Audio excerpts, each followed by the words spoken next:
This real estate stuff is not easy, so send me your questions and I will answer them. This is the Ask Jason Show. Hello everybody, my name is Jason Piercy and this is episode 144, the square root of which is 12, of the Ask Jason Show. Joe literally went, all right, we talked about this a whole bunch of times, but we're going to talk about it again today.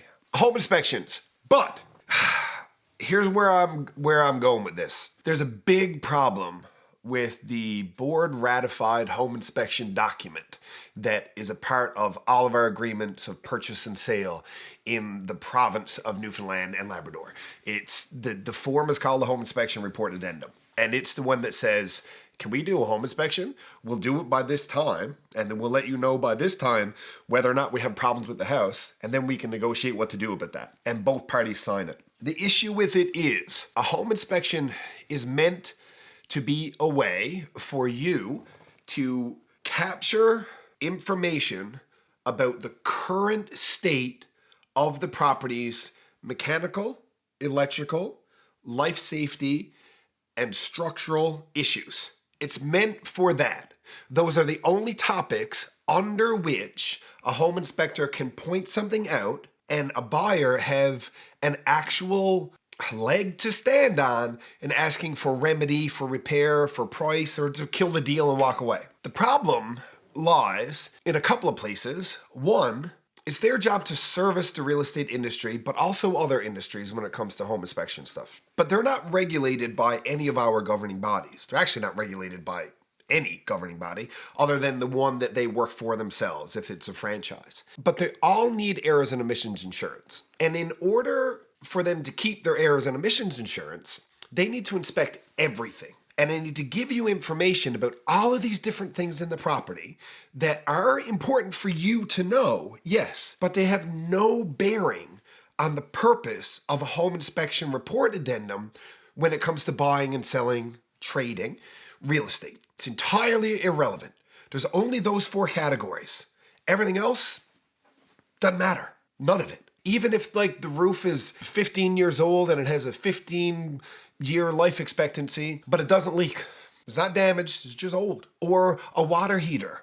Like my water heater in my house is 9.5 years old. Life expectancy on it was like 6 or 7 years. If I sold my house now and had a home inspection, somebody would tell me they wanted a new water heater. Why? It makes hot water, but it's past its life expectancy. I don't care. It's fine. That's one of the problems. Home inspectors look for things because they have to. They have to for their reasons, not because we need them to, or they even are allowed to, or, well, allowed is not the right word. Of course they're allowed. What they find outside of life expectancy, life safety, electrical, mechanical, like outside of those things, we don't care. It doesn't matter. It's not a part of your deal. So what happens then is if you're buying a house and you get a list of stuff that you're concerned about, but it's all outside the scope of a home inspection report addendum, what do? You're like, well, I'm not buying this house. There's all this stuff. And none of it will be a reason not to buy the house, by the way. You did an inspection to get accurate information about its current condition. If there's a whole bunch of stuff that aren't structural, electrical, mechanical, or life safety, there's a whole bunch of little fiddly tiddly foolishness, that's not a reason not to buy a house. It's not. Even if you're gonna have to replace your roof in 5 years.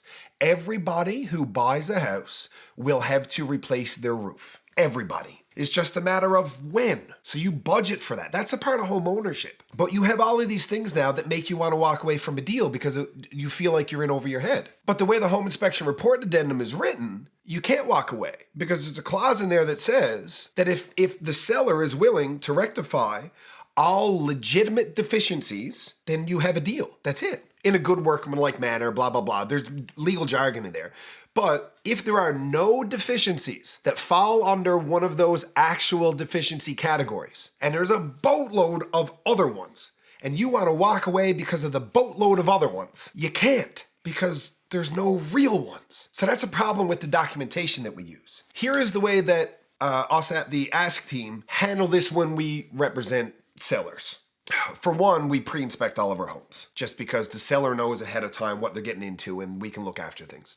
Secondly, this one is a bit finicky, but it's important, okay? I'm not saying that lots of people are shifty and shady and do inappropriate, uncouth, or downright illegal things. But I'm sure there are some people who might break the law sometimes. Obviously, like when was the last time you rode around on a residential street exactly at 50 and never over? Like that's breaking the law. Everybody breaks the law, just in different ways. If you're buying a house and there are no legit, and I just mean one of those categories of deficiencies. And there's a whole bunch of other stuff that irritates you and you just don't want to inherit it as a future problem. Because you can't make recommendations for future wear and tear. So you don't want to buy it because you'll have to replace the water heaters, the toilets, and the furnace, and the roof or whatever sometime in the future. You don't want to do it. But they're not currently deficiencies. You don't have a way out of this deal.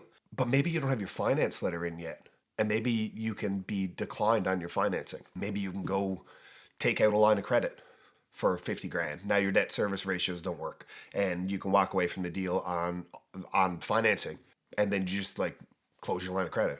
This can happen really, really easy. There's a million ways to get out of a real estate deal. But that sucks because it's dishonest and it really, really sucks. So instead, either don't use that document and just say, we're gonna do an inspection. After we do the inspection, we're either gonna buy a house or not. Okay.